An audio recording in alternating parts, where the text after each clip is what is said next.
Então nós temos dois tipos principais de intervenções. Aquela que preserva a estrutura e aquela que danifica a integridade das estruturas.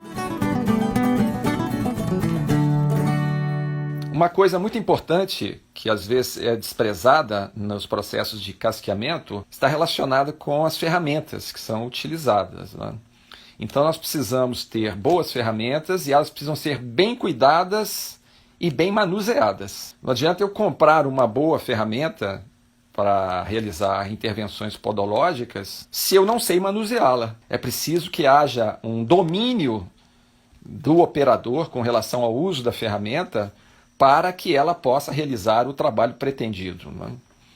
E após as intervenções podológicas, essas ferramentas requerem cuidado de manutenção. Elas precisam passar por uma limpeza, muitas vezes uma lubrificação, serem acondicionadas em determinados recipientes para que elas não façam uma colisão uma com a outra, não é? Muitas vezes a ferramenta sofre um desgaste sem estar trabalhando, porque a pessoa às vezes joga a ferramenta uma em cima da outra na caixa, sai balançando aquilo e as ferramentas vão atritando e se desgastando, não é? Então é preciso tomar muito cuidado com as ferramentas podológicas.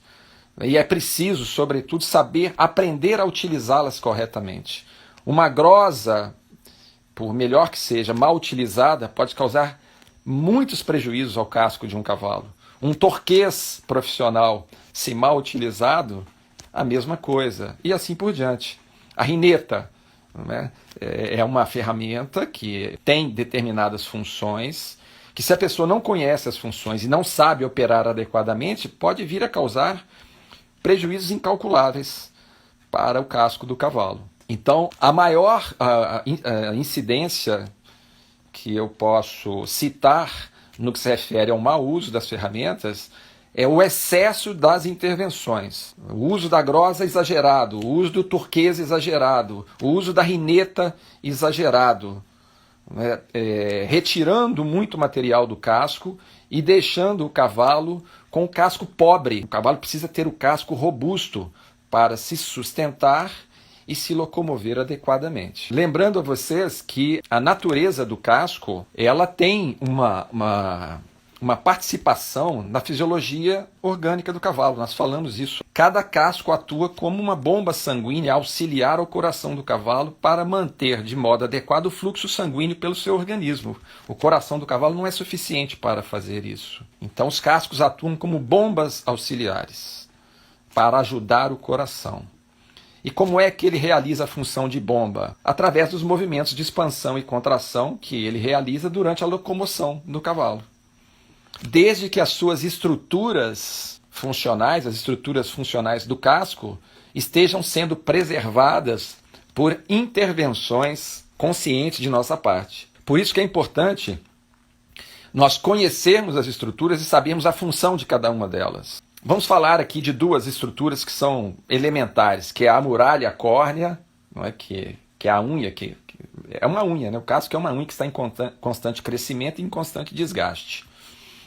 E a sola do casco. Tanto a muralha quanto a sola tem uma determinada espessura. Isso é variável. Tem cavalos que têm a muralha um pouco mais espessa, outros mais delgada. A sola, a mesma coisa. Cavalos com sola mais espessa e mais delgada. Se quando eu vou operar na muralha com a grosa eu retiro muito material, eu estou roubando do cavalo uma defesa natural.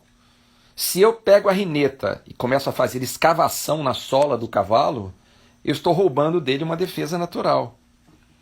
Não é? Então é preciso tomar muito cuidado. Há casos em que as pessoas retiram muitíssimo mais material do que o necessário. Eu sempre digo, nós precisamos terminar um serviço de casqueamento sem roubar casco do cavalo. Nós precisamos preservar ao máximo a estrutura para que o cavalo tenha uma sustentação adequada. O casco precisa ter robustez. E o formato do casco é muito importante, não é? O casco que dá boa sustentação para o cavalo, ele tem um formato cônico, como se fosse um pé de geladeira, um cone, justamente para sustentar o peso do corpo do cavalo que desce sobre o seu locomotor e chega ao casco.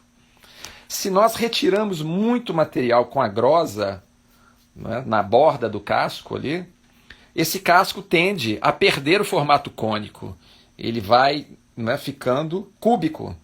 Quando é que ele fica cúbico? Quando a largura ou o perímetro da coroa, que é a parte de cima do casco, fica igual ao perímetro da base do casco.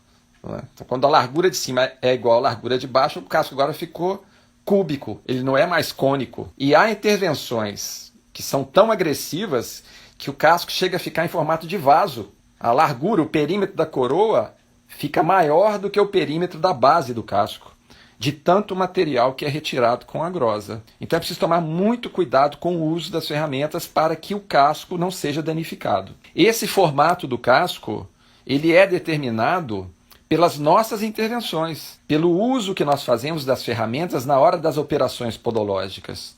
Imagine que o casco é uma estrutura em constante crescimento. Se eu souber atuar nas intervenções, eu vou dando ao casco o formato que eu quiser. De preferência aquele que favorece o cavalo, que é o formato cônico. Então nós temos dois tipos principais de intervenções. Aquela que preserva a estrutura e aquela que danifica a integridade das estruturas. Né? Eu falei aqui da muralha e da sola, mas temos outras estruturas que precisam ser preservadas. Né? Nós temos as barras, nós temos a ranilha, nós temos os talões do cavalo, né? A altura dos talões, que é a parte posterior do casco. Quando nós tiramos muito material rebaixando os talões, o casco fatalmente vai achinelar e vai acontecer aquilo que nós já citamos, né? A sobretensão no tendão flexor, e isso traz uma série de prejuízos para as estruturas e para o voo do casco, altera o voo do casco do cavalo. Nós explicamos isso na live anterior também, né? Então, para nós fazermos um bom casqueamento ou um mau casqueamento, nós precisamos ter o quê? O que diferencia? O que é que diferencia um bom casqueamento de um mau casqueamento? O conhecimento técnico do operador e o modo como ele opera com as suas ferramentas sobre o casco. É isso que vai determinar a qualidade de um casqueamento. Lembrando também que os balanceamentos antero-posterior e médio-lateral e látero-medial dos cascos, para que eles sejam obtidos de forma satisfatória, é preciso que o profissional da área tenha conhecimentos anatômicos, tenha conhecimentos podológicos aprofundados para que ele se aproxime de uma condição anatômica ideal. Não é? Qual é a referência no membro do cavalo, no membro locomotor, que diz para nós qual é a inclinação correta de um casco? Não é? É uma pergunta que dá uma live bastante extensa, é uma resposta que daria uma live bastante extensa. Existem estruturas no corpo do cavalo que oferecem para nós referências com relação à inclinação do seu sistema digital.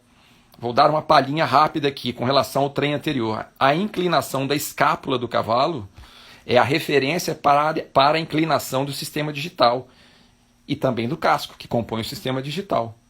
Porque o peso que desce sobre o locomotor do cavalo obedece o sentido de inclinação da escápula do cavalo. Então, ao chegar ao casco, esse peso ele deve ser recebido com a mesma inclinação da escápula. Então, nós precisamos dar ao sistema digital do cavalo uma inclinação igual à da sua escápula. Ok?